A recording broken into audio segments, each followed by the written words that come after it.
like this, and check the station, and we don't have mailing address here, like this, and the zip code and city and email.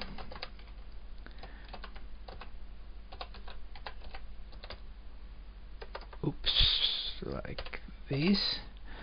And now that should be enough, and let's try again and take export and Cqrlog.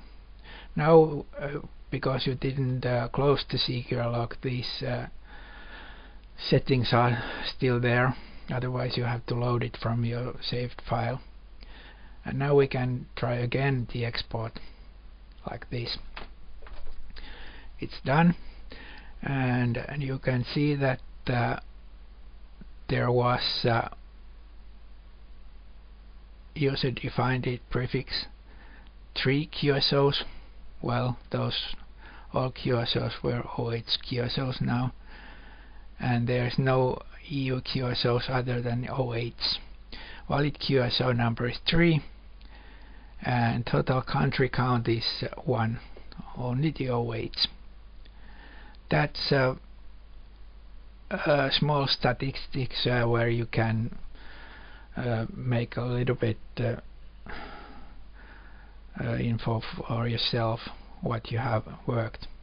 And now we can close the export, and we can see the temporary directory from here, and there is test CBR, and as you see there is header part, and soapbox is the last of the header part. Then there are QSO records, and you can send this file to the contest robot, and usually it goes through quite well. Sometimes you have to fix something, and you can do it with the normal text editor. You open the QSO, type the fixes here, save it and close, and try to send again. Now we don't save these changes because we don't send it anywhere. So that makes quite easy to work contest if you don't need the score counting and a real contest systems. One thing more is that if you have a CW contest, those messages that you put the serial number, and a message can be sent from the macro key here, and you can find help from help button, and it seems that I have wrong browser here. Now it will open a million. I didn't check what browser I have there, so I closed the process, and let's see. The browser settings are wrong here. Yes, there is not such a browser as Midori. Our browser is called Pin Opera. And now I save it, and we try again like this, and now open the CW messages and press the help key like this, and so you get the CW messages here, and there is the shortcut explanation, and the contest part is here. You can put these to your CW message inside the CW messages, and it will send the contest number and contest message. You get the information here.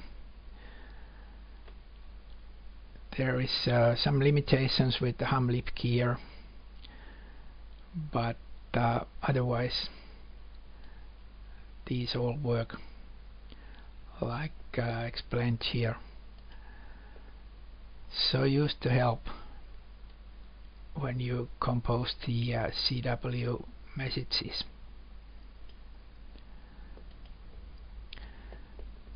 I think that's the video about the contest part.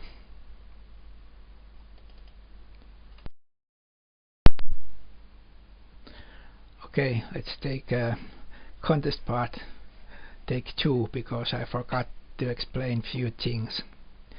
The checkbox kiosk B is for a contest where you circulate the messages.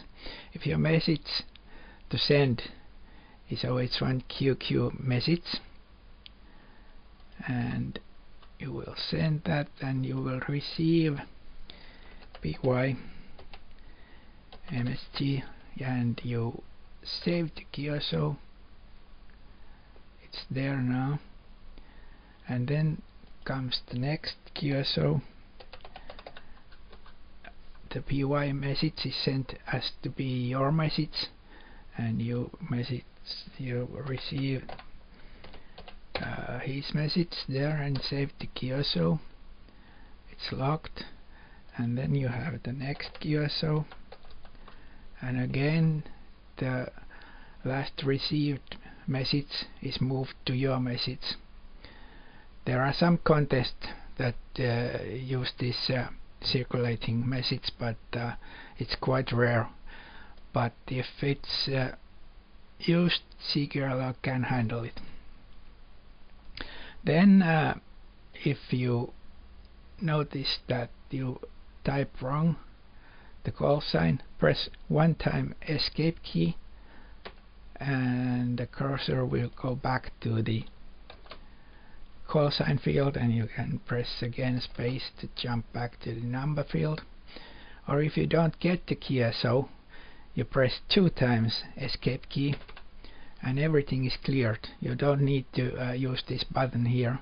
Just press 2 times escape. That's the same.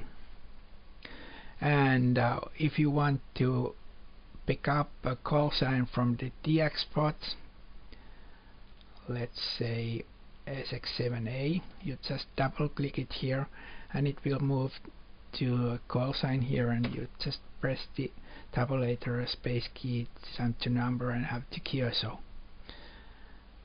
So I think these were the things that I forgot from the contest video number 1, and I hope I have remembered now everything I planned to say.